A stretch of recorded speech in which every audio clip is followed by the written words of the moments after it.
Hello, everyone. I'm Al Neely, and welcome to Listen Up. Today we have Rel Dowdell. He is an American screenwriter, a producer and director, and he's a professor at Hampton University. Say hello to everybody, Rel. How you doing, everybody? Great to be on Good. Al's show.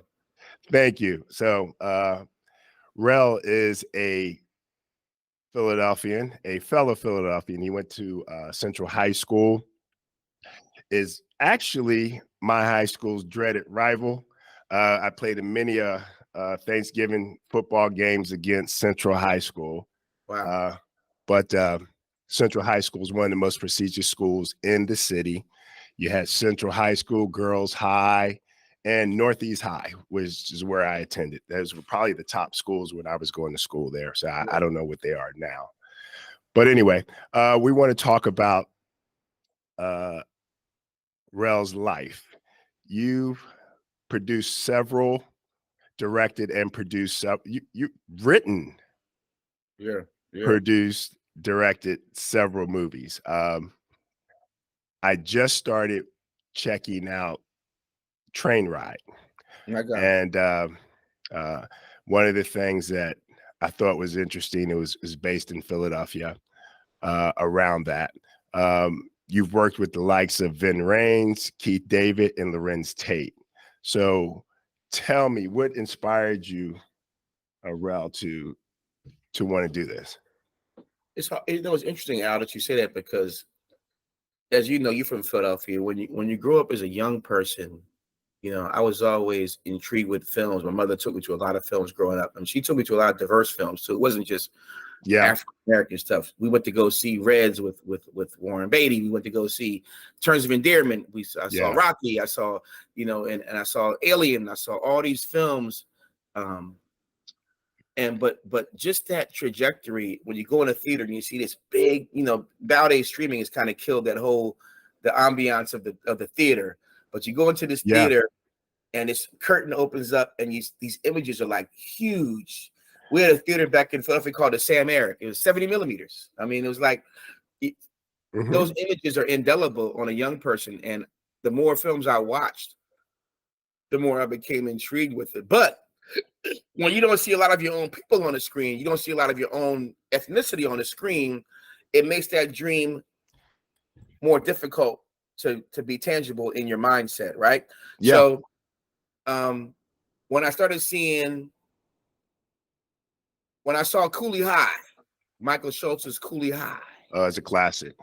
I said, you know what? These are my own people going through a similar struggle that I've gone through in an urban neighborhood, seeing the loss of a good friend at the hands of misdoing and misgivings. It started to put it in perspective for me that maybe as an African American, I can do this myself. I have the writing talent. I went to Masterman. I went to the Central, some of the best schools, not just in the city, but those schools are ranked in the country. Those are some of the best schools in the whole country that you mentioned earlier. Northeast, Girls High, Central. Those schools are all. They're not just Philadelphia. They're like anywhere you go, you mention those schools and they're ranked, right? Right. They were top 10 on the East Coast when I was in high school. Top 10 out of all the schools in the city, in the country. No question about it. Yeah. But once I saw Spike Lee and I saw, John Singleton, I went to Fisk University in Nashville, and I was a very good English student. I was a magna cum laude graduate, but I had one professor say, you know what? Look at Spike Lee. Look at this article about Spike Lee. You should think about going to film school. And I was like, whoa, this is a road I would not think about going down. But I applied to the best film schools in the country. I got into Boston University. I got into USC in California. Those are the best. Wow. USC is the best. The USC is the best in the whole world. But I went to BU because the price range was good for me, and they gave me some financial assistance. But I'm gonna tell you something interesting about what you said about that. Had I not seen my own people on screen, not just in front of the camera, but behind it, because oftentimes with Black films, they're not made by Black directors. Soldier Story directed by a Caucasian man, Norman Jewison, right? Spielberg directed Color Purple. But when I saw Spike Lee, Gordon Parks, John Singleton, I said, wait a minute. These are people that are African American that are making films. So I have a chance to do the same thing, right? So you mentioned Trainwriter earlier. Before I know you asked me some different questions, but Trainwriter is about a situation of sexual assault on a college campus. I made that back in '98.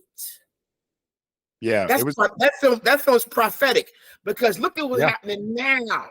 See, a lot of times with filmmaking, you have the gift of prophecy. Now, I'm not saying that that all my films are prophetic, but Trainwriter is no question a prophetic film that's even 25 years later, people still watch it. They say, "Oh my God, that happened to me. That happened to my friend." And who would have thought that film that was made on such an infinitesimal budget, with Wood Harris in the film, I discovered him in the film, Russell Hornsby, that was Esther Rolle's last film before she passed away. Yeah, I saw that. The film is dedicated to Esther Rolle, and she was one that always believed it. She said, "Rel, you have a gift." She said, "This film's not making me money." She was on dialysis. She was ill when she was in that film, Al. She flew from LA to Philadelphia, shot at Cheney University. She was on dialysis. Her doctor called me every day and said, "Is Esther okay?"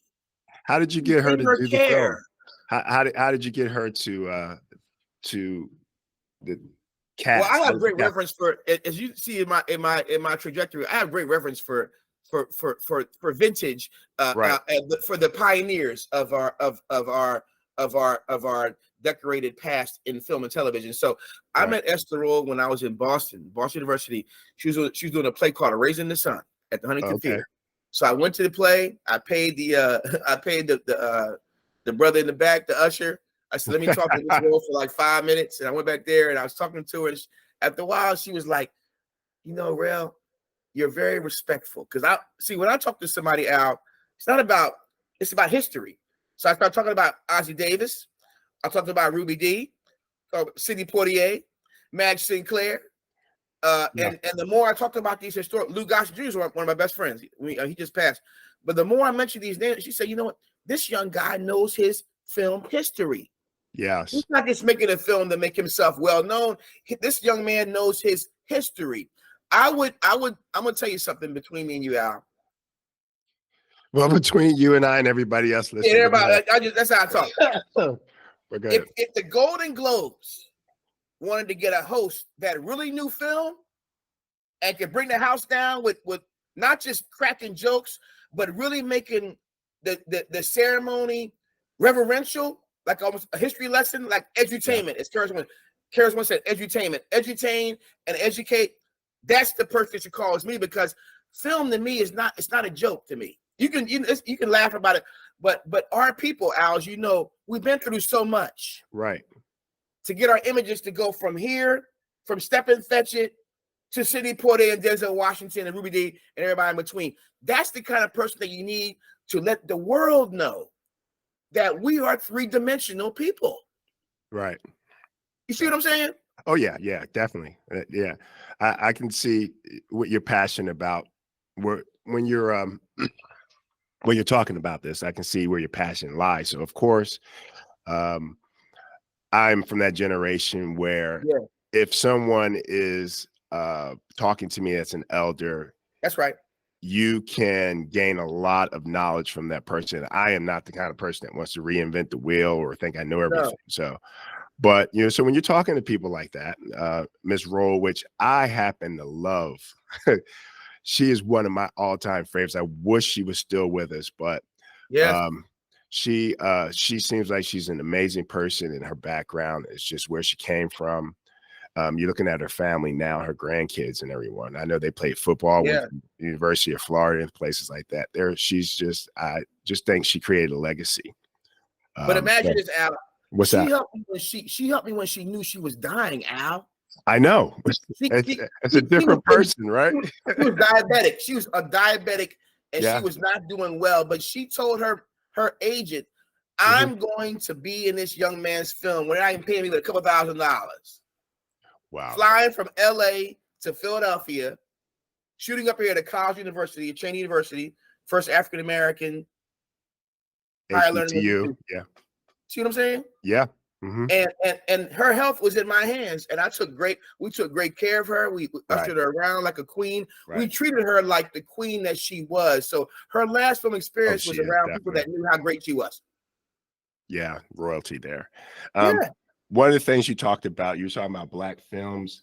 I don't want to give anybody the wrong impression. So people, you're going to have to look at his work.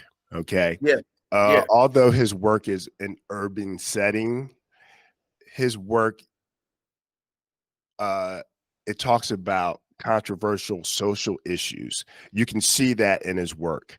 It's not what your typical violent urban message or what they're trying to portray when you see a film like that. That's right. That's right.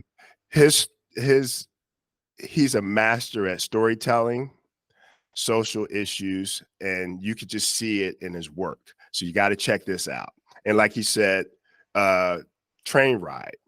You can fast forward it to, I think it was about a year ago, where people were on the train in Philadelphia and that guy attacked that young lady. Were you aware of that? I remember that. Okay. So these are all things that can relate to his first film. So we're going to come back and talk about that.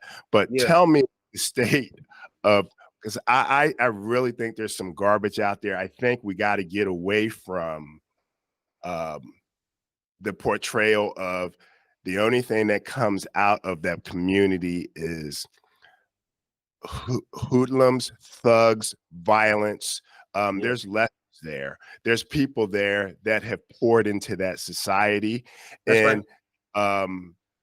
It's intellect, academics, and we don't spend enough time on those things, educating the community. That's right. I would say we're too. Tell me about what your feeling is about the state of films and TV today. What's your thoughts, especially I think that supposed stereotypes. Go ahead. I think the stereotypes is something that's going to always plague our society, unfortunately, because a lot of people don't know our history. Right. If you know your history, you're going to repeat it, right? Obviously, right?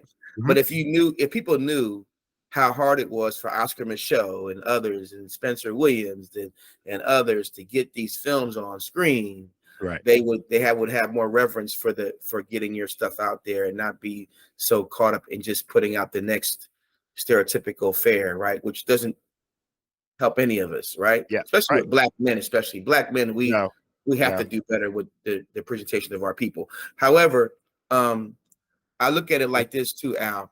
There's a gem everywhere. So you have to kind of just sort through all these things that you may see, and you're going to find a Train Ride out there, which I made, or a Change in the Game, which I made with another great film that Lionsgate put out. Where's Daddy? My documentary about the child support system. I wanted to talk about that. Yeah, and then my new film that comes out next month is about the first African American tenured professor at an elite Caucasian school at Harvard College. So you have to kind of just wade through wade through the water, right? Pretty much a wade in the water. But I saw a preview for that a few months ago before I even made the contact with you. Yes, sir. And I was talking with. What's so interesting is my niece went to Howard. Really? And my cousin. I was talking to my cousin who's we were talking about W.D. Du Bois, who Dr. Reed basically studied under. You got it. Right? You got it. You're hitting it. You're hitting it. Yeah, it's interesting. I can't wait for that one to come out. Yeah, that comes out. Maverick is putting that out. They're a great company that puts out a lot of diverse fare. That comes out actually on the election day. Coming out. Yeah, it'll be out on all the streaming networks. They did a great job. The poster is great. But going back to what you said about the reverence. So, Alex, since you and I we have the kinship here of cinema. So look, check this out. We lost James Earl Jones, icon. A lot of people know the voice of Darth Vader and also the Lion King. You know, a great character. You know, right. we lost John Amos, right? I know Esther's husband. Yes. Look. I'm going down the list now. We lost Richard Roundtree. We lost Roundtree. Shaft was one of the first Black superheroes on film. Yeah. My dear friend Lou Gossett Jr. That was my man. The first African-American male to win the Best Supporting Actor Oscar in history in 1982 when that film came out, Officer and the Gentleman. Next year, the Oscar came out. Before Denzel won it, it was Lou Gossett Jr. Oh, I had no idea. And look, now watch this. Now watch this. The role that Lou Gossett Jr. I have to say this. If you see that film, Officer and the Gentleman, you see it for the first time. That role he played, Sergeant Foley. You'll never see a Black man play that kind of role again. This is a Black man who's in charge of all the cadets. He didn't take any junk from anybody, white, Black, and he would kick your behind if he saw you step out of line. And that role was so greatly done, you had to give it to him. Matter of fact, Lou Gossett told me that role was not even written for a Black actor. It's written for a white actor. But he was so good in the role, they let him have it. These are the kind of things that we always have to overcome but we've lost a lot of really, really important Black actors along this journey that I hope people appreciate their legacy and don't look at them and just because James Earl Jones, an icon. Right. Imagine Al, you see in Star Wars as a kid and not knowing that the voice of the indelible, villainous, nefarious Darth Vader, who makes the film what it is a Black man behind a booth on a microphone. Yes. That's crazy. Yeah. Those two voices are timeless. Timeless. Those two, well, the two roles that he played with that voice are timeless. Darth Vader and the Lion King. The Lion King kids love that movie. Right. Not knowing that Simba's dad is a Black man. That's crazy. Yeah. Your work, you've been compared to Singleton and Spike Lee. Yeah, I love it. So you love being compared to those two? Yeah, because they both came around a time when not a lot of Blacks were getting opportunities. Right. And Spike Lee opened the door for John, and then John, they both had a lane. Right. They never crossed lanes. They never crossed each other's lanes, but they both were able to carve out great careers for themselves. Rest in peace, John Singleton. Yeah. But Spike Lee to me is like to me, he's like the grandfather of, he birthed all this, what you see today. Like Black films were made before he came on the scene in '86 when She's Gotta Have It came out. But people saw what he did, and he was such a great marketing person of his own craft and his own image. Right. People say, well, that's Spike Lee. The best thing Spike Lee did for his career was he let people know what he looked like, because he marketed himself along with his movies. Right. So it made people kind of galvanize and say, well, Spike Lee can do that. I want to do it. All you see today, all this since '86, when that film came out, all the way to today, a lot of that has been inspired unequivocally, without a doubt, by Spike Lee's maverick filmmaking. Yeah. You have to give him credit. I love his storytelling. Yeah. Awesome. And he's not afraid to take risks. Every film you make is not going to be a hit, right? Obviously, right? Yeah. But both of those filmmakers, they weren't afraid to take risks. I love John Singleton's Snowfall he produced for FX. I love that show. I thought it was great. I mean, a lot of the stuff that you see both of those famous filmmakers do really kicked the door open for a lot of us today. Yeah. I do have a question. Yeah. About Where's Daddy? Yes. You talk about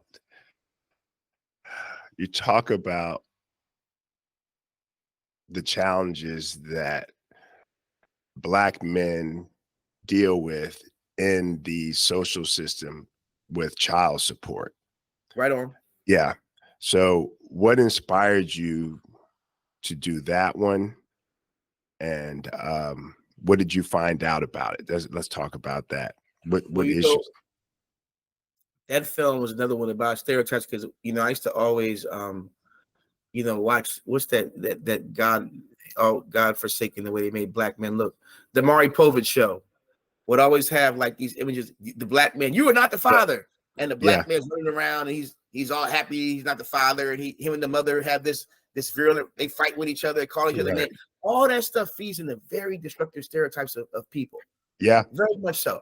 And when you see black men and black women always fight with each other, I hate you, I hate you, I hate the child. The child suffers the most. Right.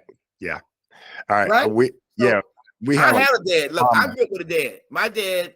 My dad was active. You know, Philadelphia. I got to tell you, in Philadelphia, if you don't have somebody active in your life, the streets are going to get you. I grew up in Germantown. Bernard Hopkins was me and Bernard Hopkins grew up in the same block. Oh, really? Okay. Bernard Hopkins grew up on Sharpneck, right. We on the same block.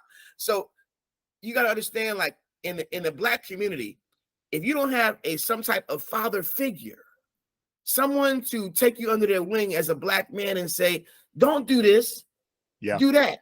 And if you do this and it hurts somebody, there's consequences for that, right? So I had that. Thank God I had it, because if I didn't have it, I don't know where I'd be today without that.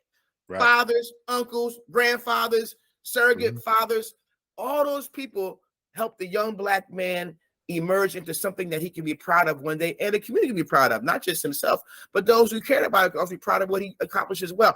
But if you don't, and I want to give a chance for black men, because black men are often so marginalized, and they don't get a chance to speak. I said, I want to give black men who suffered from this system a chance to speak on this issue, because some fathers miss one support payment of $300 in Philadelphia. If you miss any payment, you can go to jail for 6 months. I want to give young black men and black men of all ages. What if you're a great father, but you don't have any money, but you're giving your child time? Time is also important, like money. If you're taking care of the child and you're taking her to school, and you're helping them with the homework and keep them out of trouble, if you miss one payment, should they go to jail for 6 months? So I wanted to take that film, and that film is so famous now. Almost every Ivy League school, and Harvard has it in its library to help students. Princeton has it. Yale has it. MIT has it. Stanford has it. All the top schools in this country have taken that documentary out and infused it into their curriculum. The top law schools have that film now. They use it in their Thurgood Marshall Law School has it. University of Indiana Law School has it. Syracuse University Law School has it. All those people, Al, all those top institutions in the world are using Where's Daddy for their students and their staff and their faculty to learn from. And that film was made by an independent black filmmaker that you're talking to right now. Yeah. Because he was socially conscious about an issue. Yeah. I love the fact that you did that. It's always been my opinion. Okay. And I know that a lot of these programs were meant to help, but I feel like in the black community and the marginalized communities, they police you, surveil you, and then they incarcerate you. That's right. Punish you through incarceration. That's right. And you're not getting ahead. I think that's one of the worst programs I feel like there is. How do you pay a bill if you're locked up? See what I'm saying? It just continues to grow. But another part that I think is really damaging about it is the mothers, they buy into it. And you're right. Your film talks about how the mothers are using this as a weapon in some cases. And I don't feel like yes. I don't feel like black men get enough credit. Black men spend probably the most time with their children. You're preaching now, Al. And I didn't know this till a few years ago, but they do. They spend the most time with their children. Now, they're not in a position where they are amongst the most or the highest financially able to provide. And that's one of my passions. That's one of the things that I'm doing this to help educate them and to help put together programs for that. So they got to come out of these. They got to come out of these, I feel like they're in a environment where they're limiting themselves with their terms of their possibility of creating wealth or even just a good income. So that's my passion for doing a lot of this. But I really, the premise is great. I'm glad it's being uh, put out there so people can understand and see Yeah. that it's the system, and there's no voice for Black men in the community.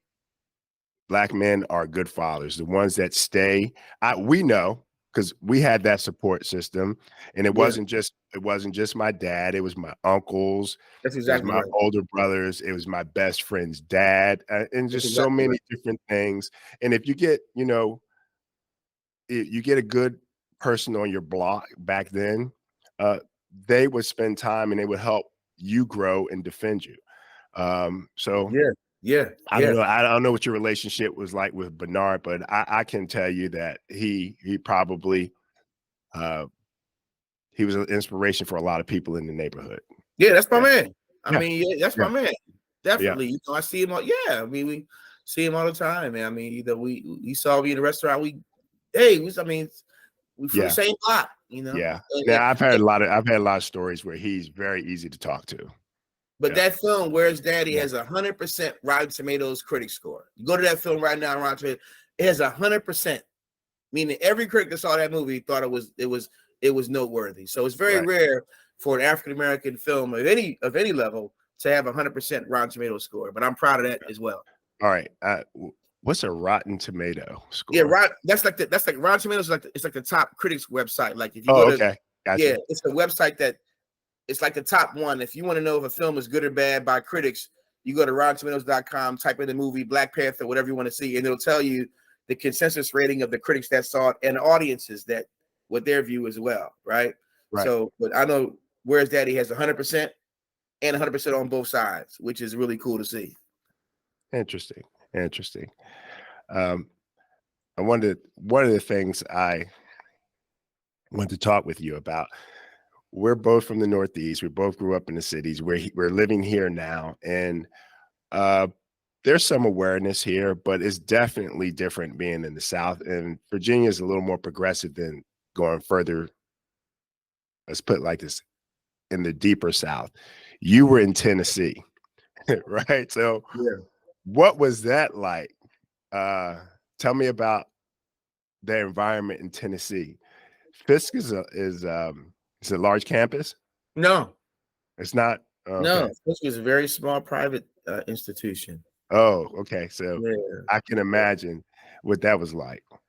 Yeah, I mean, That to me, the HBCU experience for wherever you go is invaluable. Fisk, right, because if you go to Fisk, right. Howard, Hampton, anywhere, Spelman, Morehouse, Yeah, you're in that little enclave of your right, community, right? right.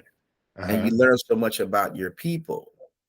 And then I think the HBCU Yeah, prepares you well. yeah, But when you leave there, if you really embrace the experience in its totality, you yeah. go anywhere you want and do well. Right, right. Yeah, Why do the HBCU people go? No matter if Fisk has less than 1,000 students, but yet really.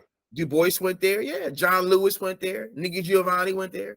I went there. I mean, it's John Hope Franklin. I mean, it doesn't matter. Like, if you really take that experience and you become almost in a way intrepid, because it's like, well, I'm taking the best that can be thrown at me, right? Right, right, So I'm gonna go here to Harvard, Boston University, wherever, and they wonder, why is this guy doing so well, man? It's right, because you got that foundation, brother. right.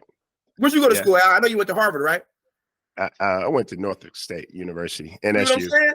Yeah, but I got to tell you, Philly's pretty diverse. So when you were talking about growing up there, you're exposed to a lot. A lot. Living in a top 15 city, you're exposed to a lot. And then for me to come down here in the South and go to a HBCU, I Yeah. learned more about the Black culture, the history. That was my Yeah. major, history and business law. So I learned a tremendous amount that I wasn't learning prior to that. So my experiences between the two have prepared me for just about everything. I have no problems being put in any environment because of those two, growing up in Philadelphia and then coming here, going into HBCU. So I do have a question for you. You said, I'm looking at your profile. Yeah. And it talks about you being invited for a panel at the 700 Club to talk about The Little Black Mermaid. I remember that film. Yeah. Tell me, what was it like being on that panel? What was the conversation? It wasn't a panel, it was an interview. Like, what they did was, okay. So the film came out, and there's a lot of backlash against Halle Bailey playing this character, right? That was based on an older version of the film. So they talked to Dr. Kathy Jackson from Norfolk State and me from Hampton. Okay. So my whole thing was about, and that was broadcast all over the world. The 700 Club is all over the world. So my angle was that when I spoke about it was, Disney has a past of doing a lot of back when they were a lot of racist imagery with Dumbo and Jungle Book and things like that, where they show African Americans in a lot of caricatures and crows and monkeys and stuff like that. But I said, but nowadays, The Little Mermaid, they're taking an iconic film from their past and then putting a young brown-skinned girl in there. I said, in the end, that remake will galvanize a lot of young people to say that could be me. Like, it's not Disney did something remarkable because they made a big budget version of a film that they had in their archive that was already a classic, and they made it African American, right? So my angle was that someone will see that film, and that film, did well. They'll see Halle Bailey and see. You gotta remember, Al, when you and I growing up, wasn't a lot of big time things on that showed blacks in these superhero type of roles. Not that I can remember, right? Yeah. Few and far between, if any, right? You might see a TV show now and then, but there wasn't anything that was like a mainstay that I could say like. So I think that Little Mermaid helped a lot of young people to say, and they in the interview they showed after my segment, little girls crying and little boys saying, "Hey, that's me," watched it with their families and stuff like that. So what you see imagery wise about your people also makes you feel a certain way about yourself, right? That's why. And you know this because I have to tell you this. So when you remember when Roots came on, look what Roots did when it came on. Yeah. Roots really just kind of like when it came on in 1977, whenever that came on, the whole country was like, because a lot of people, that's the first time they actually seen racism. The story told, from the black writer's perspective, Alex Haley, right? Right. Yeah. So Roots educated as many blacks as it did whites. Right. Here's a story about that too that I heard from a young lady that dated LeVar Burton. Her name was Winter. Winter told me that when Roots came on, she was dating LeVar Burton at the time. And she said LeVar Burton didn't know if it was going to be a hit or not. He was like, well, I don't know. People going to like it or not. He's like, I did this role as, Kunta Kinte. I did the best I could do, but I don't know how it's going to be received. Little did he know Roots became this huge thing. Right. So you mentioned Little Mermaid, you mentioned other things. It's all about imagery. If you see yourself depicted on a screen, big or small, in a way that you feel that you've been educated or enlightened or enriched or even entertained, it gives you pride about yourself. Right. Once people saw Roots and said, wow, I came from this. Right. Maybe I should reevaluate my life. Right. Or someone on the other side that might be racist might be like, I didn't know that my race persecuted these people like this to this extent. Maybe I should reevaluate the way I treat people. Right. You know what I'm talking about, Al. It's all about change. What are your thoughts about Black Panther? Black Panther is seminal because it was a film that was made about a great black superhero, directed by an African American. I mentioned that earlier. Ryan Coogler was African American, and they did a great job with the film. I just wish that Chadwick Boseman, that went to an HBCU at Howard, could have seen the impact that his film had today.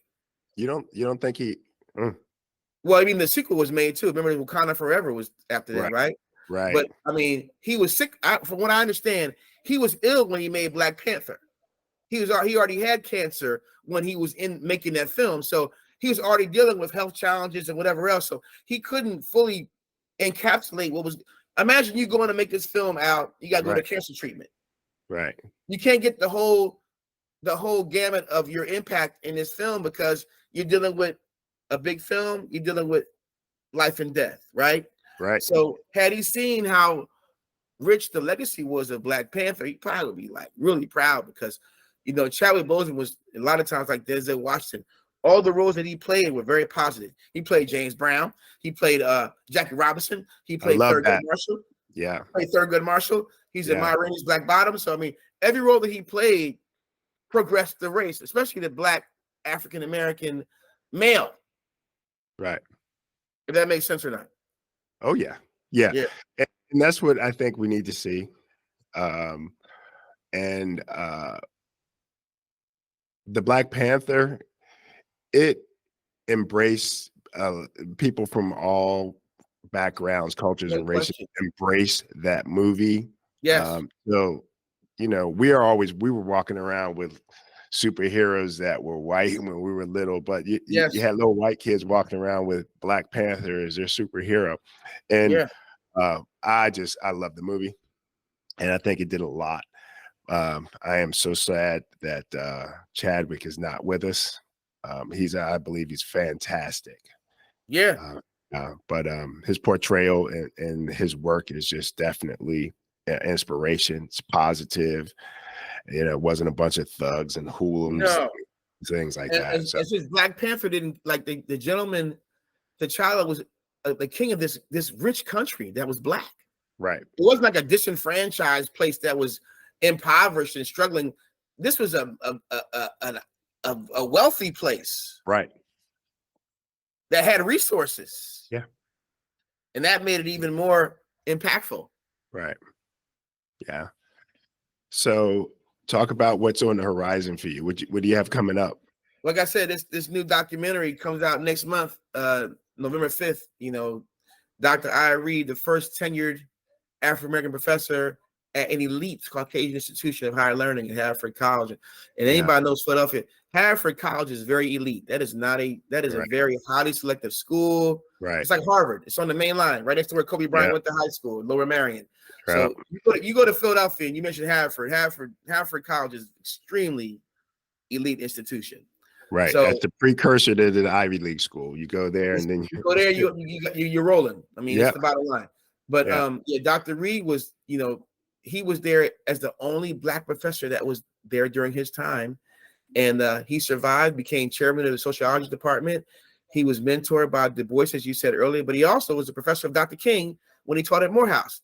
So I had no idea. Yeah, man, it's all real. Wow. But Dr. Cornel West is one of the main subjects in that documentary. He was fantastic. So yeah, that film is going to have a good run when it comes out on all the streaming platforms and probably on cable too. But this is what I do. I believe in doing things about the unsung, not the people that we all know. Discovering someone or something or some cause that may not be as well known and bring that to light. Yeah, I love that about you. Go ahead. That's fantastic. That's it's not the same old story. Right. So you're teaching. Yeah.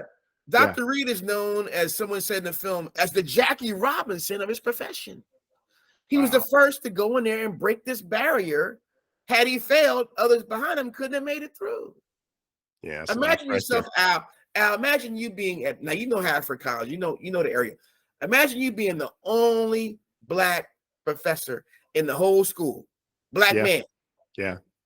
That's tough. Back in the day. Right. It's tough. Back in 1948. 1948. My mother worked as a nurse out there in the 60s. So I can't imagine. No, can't at all. Yeah. So imagine walking on eggshells every day of your life, wondering if I'm going to fail. Yeah. If a student's going to complain about me, if my colleagues are going to try to sabotage me every day for 18 years. Yeah. A lot to deal with, brother. Yeah. You had to thread the needle every day. Every day. That's a challenge. But the good thing is if they like you or they wind up loving you, you had some power behind you. So I would have to delve into his background and see what it was like for him out there. But I am really looking forward to it. That's something that it turned out really well, man. Really, really well. Yeah, I've noticed that your films have a root in Philadelphia. Is that just because of your roots, or talk to us about that? Why?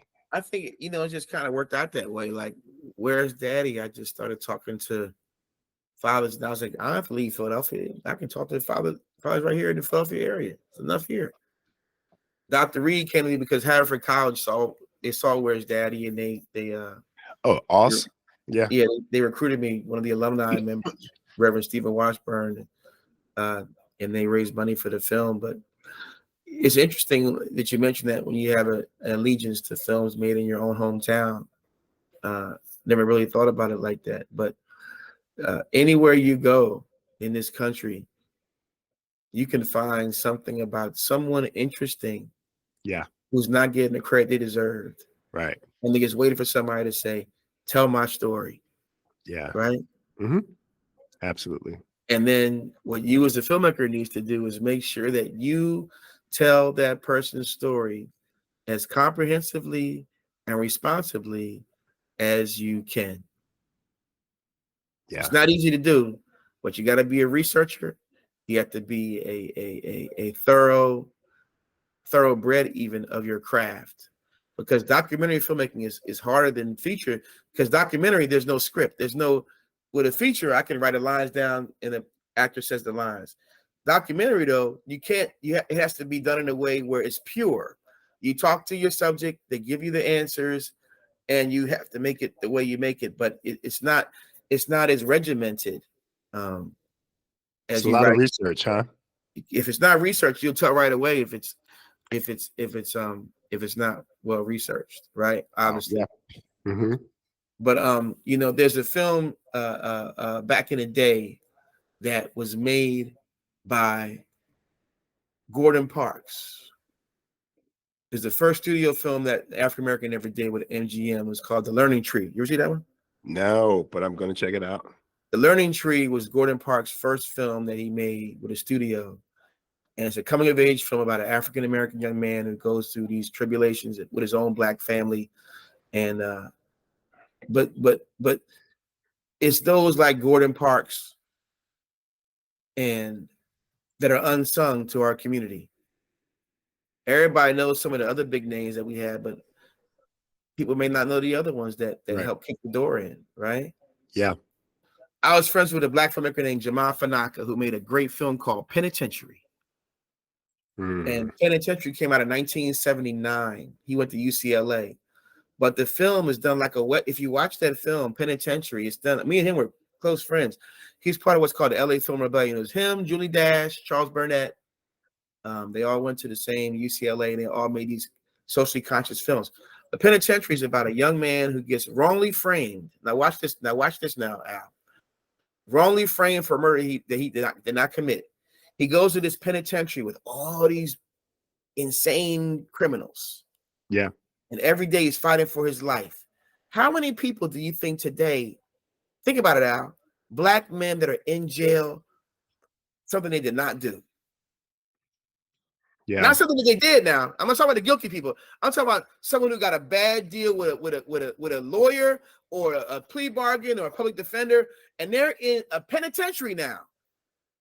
Yeah. With others who really were felonious, and every day you're fighting for. How many innocent Black men do you think are in jail today? Probably more than you think. Yeah, it's a large percentage of. Yeah. Those are the kind of stories we got to tell, because those are the ones that might make a difference. Right. You never know. Right. Yeah. I'm looking forward to your what's coming out. Yeah. Al, let me ask you, who's your favorite who's your favorite Black actor? I hate to turn it. Give me somebody that you hold as a Black actor in the highest esteem. See if growing up or just it doesn't matter either one today or I got to tell you, I would sit with my dad a lot Yeah, and watch Sidney Poitier. I hear you. Okay. Bill Cosby. I would love those sitcoms. Yeah. Let's Do It Again. All those films they made and A Piece of the Oh, Action. And stuff. oh yeah, absolutely. Those are fantastic. So I would say those guys. Uh, as I gotten older, Yeah. I've I probably would say Denzel for Okay. sure. Yeah. During the pandemic, I know you've worked with Keith David, a lot That's of my Keith man. That's David my man. stuff Yeah, he's uh, great. recently. And so I think that's, uh, gee whiz, Sesame Street. Morgan Freeman. Yes, I got a name for you. You should check on that. Keep on your radar too. You heard of Jeffrey Wright? of course. Jeffrey Wright is another one who deserves more credit than he gets. Oh yeah, I recently started watching it. Well, in the last 15 years. Yeah, I like Jeffrey. Yeah. So How about yes, Don Cheadle? Don. He doesn't hit me in a particular way. But Okay. what do you like Don? I think that I saw him in Hotel Rwanda. Great movie. I Yeah. love it. What about Viola Davis? Oh, love her. I mean, she's like my crush. Uh, I I love get one her. somewhere. Huh? I knew I'd catch you somewhere. Oh yeah. I don't know. That woman is amazing. Yeah. What about Octavia Spencer? Yes. Yeah. Yeah. How about Regina Fantastic. King? How about Regina King? Yeah, I like Regina King. Um, yes. Yeah. I would have to say, She directed a film called One Night in Miami. Awesome. yeah. Who was the movie based out of gosh, is a spin off from Tulsa, and it featured the superheroes. Um Gosh, I can't think. Watchmen? Was it Watchmen? Yes. Yeah. Yeah. Um that's Regina King, right? Yeah. You're right. You're onto something. Isn't that her? Yeah. I remember that. Okay. I love that. I love that series. You ever Yeah. see a film? You ever see a film called Fruitvale Station? Michael B. Jordan. Yes. Now that's a film. You didn't mention it. Al, that film was powerful, man. Yes. Yeah. Yeah. It is. And Michael B. Jordan, I love sports films. I love Rocky. I love Yeah. Rocky's one of my favorite films ever made. I love it. Yeah. And I forgot to mention too, Carl Weathers passed away. Carl Weathers was a great actor. He played Apollo Creed with such integrity. Man, wore a suit all his meetings. Carl Weathers to me was unsung because Rocky does not work without Carl Weathers. Right. Yeah. Let me see. So these are some of your favorites as well, right? Oh yeah. I Okay. mean, a lot of these people don't get the credit they deserve, and they really do. What do you think about Terrence Howard? Terrence, his range is so diverse. I mean, I I think he's a fantastic. His Yeah. range is so diverse. Yeah. Um, yeah. So I mean, when he made Hustle and Flow, you gotta remember Hustle and Flow. He's not a rapper in real life. He did a great No. job in that film, man. It's like he's not Yeah. a mainstream hip hop artist, but he Yeah. did a really good job in that film. Sometimes we got credit when it's due. Right. I mean, that's really good work, man. Right. How With about Taraji? You like Taraji Henson?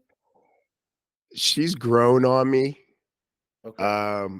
And I think I didn't really pay her any attention in Hustle and Flow, but I started Yeah. paying attention to her range in Yes. Empire. And Yes. then now you have the one out where you have Cheadle, Hart, Samuel L. Jackson, and Yeah. Fight Night. Taraji. Oh, that is really enjoyable. Well, Samuel Jackson has been doing it. He's paid so Yeah. many dues, man.